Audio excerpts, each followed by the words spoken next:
resolver problemas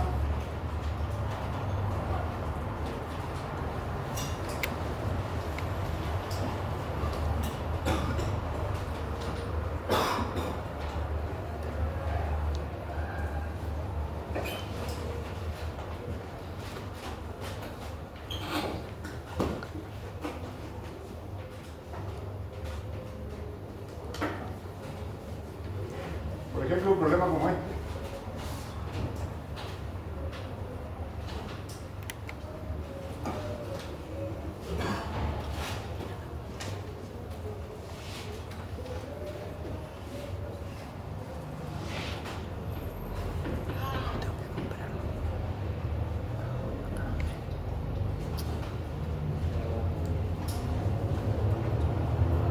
Sí, intentémoslo hasta mucho mañana.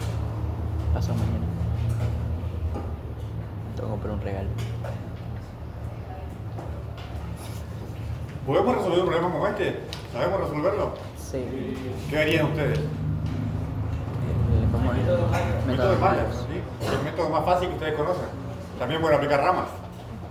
¿Bien? Bueno, hay otro método que se puede usar para resolver este tipo de problemas. Y es el teorema de superposición. ¿Qué dice el teorema de superposición? También se llama en algunos lugares teorema de independencia de causas y superposición de efectos. ¿Sí? ¿Qué dice el teorema? Que para resolver un circuito como este, que tiene más de una fuente, lo que voy a hacer es resolver el circuito tantas veces como fuentes tenga el circuito, usando una de cada vez. ¿Sí? En este caso tengo 3 fuentes. ¿Correcto o no? Voy a resolver 3 veces el circuito, pero cada vez que lo resuelva, la primera vez resuelvo con E1 y anulo E2 y E3. Después resuelvo de vuelta para E2 y anulo E1 y E3. Después resuelvo para E3 y anulo E1 y E2. ¿Se entiende cuál es la idea? ¿Cuál es la ventaja de esto si quieren? Que no hay que resolver sistemas de ecuaciones complejos. Yo puedo resolver un circuito como este, que tiene 3 fuentes, usando solamente agrupaciones serie paralelo y cuentas simples, sin resolver sistemas de ecuaciones. ¿Se entiende? Sí. Y también, ustedes van a decir, no, profe, pero más ya es más fácil. Bueno, pero después tenemos que usar teorema de Thevenin y de Norton. Y si en el circuito hay más de una fuente, también nos sirve usar el teorema de superposición. ¿Bien? Entonces, vamos a resolver este circuito. Antes de resolver el circuito, vamos a hablar sobre fuentes. ¿Ya hablamos sobre fuentes de corriente? No, creo que no. Parece que sí hablamos. Fuentes de... Fuente de tensión.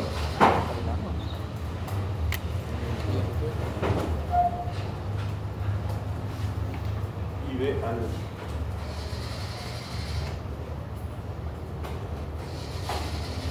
Una fuente de tensión ideal, esto está acá, ¿sí?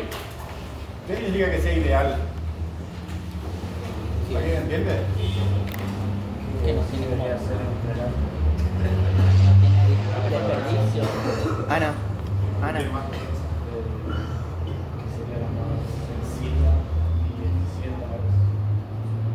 ¿Qué significa que la fuente sea ideal? Que no tiene pérdidas. Una fuente ideal es una fuente que solo hace lo que nosotros queremos que haga. Una fuente de tensión, ¿qué hace? Nos entrega tensión, pero no produce pérdidas, no produce caída de tensión. ¿Sí?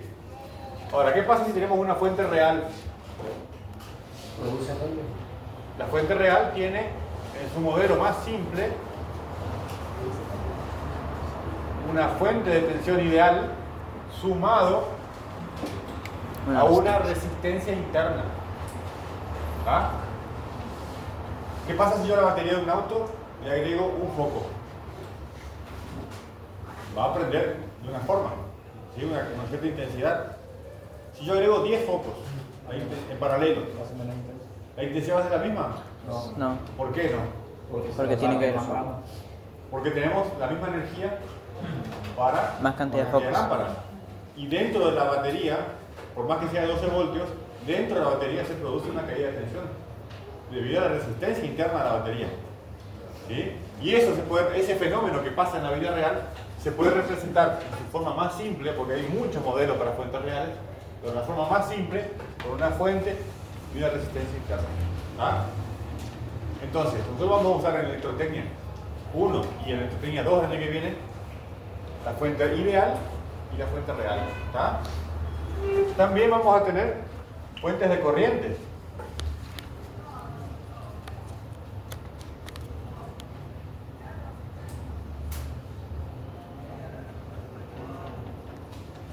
Una fuente de corriente ideal es representada de esta forma.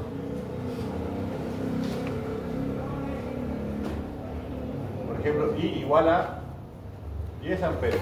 ¿Qué hace la fuente de corriente? ¿Se imaginan o no? Entra corriente. ¿De qué forma?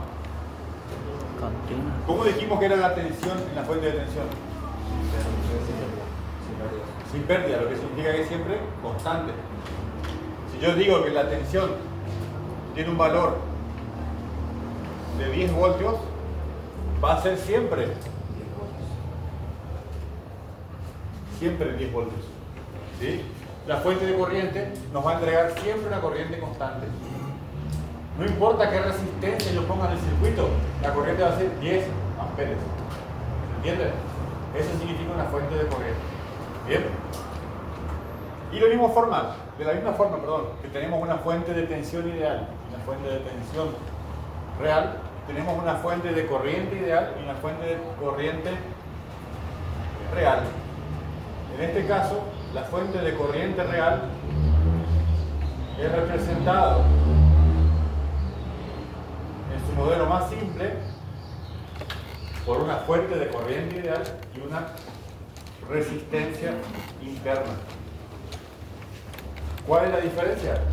Una está en serie y la fuente de corriente está en paralelo. ¿Ah? ¿Se entendió, chicos? Sí. La fuente de corriente se puede decir que en la vida real no existe, ¿sí? Pero podemos fabricar una que haga esa función. Pero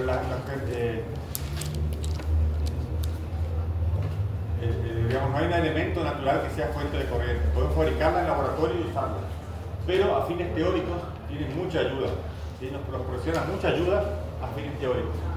Una fuente de corriente que podemos llegar a considerar serían los paneles solares. Los paneles solares inyectan corriente constante y lo que varía a veces la tensión. ¿Ya? Pero en general, una vez que pasa por el inversor, ya es una fuente de tensión de vuelta. Bien, otra cosa importante, una fuente de tensión se puede convertir en una fuente de corriente y una fuente de corriente se puede convertir en una fuente de tensión. ¿Sí? ¿Qué significa eso? Si yo tengo una fuente de corriente y quiero encontrar una fuente de tensión equivalente, vamos a tener una fuente que va a tener un valor igual a I por RI y la resistencia interna va a ser la misma. Y si yo quiero encontrar un equivalente de la fuente de tensión,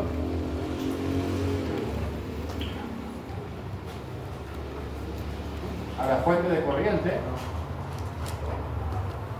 voy a tener una corriente que va a ser igual I igual a E sobre RI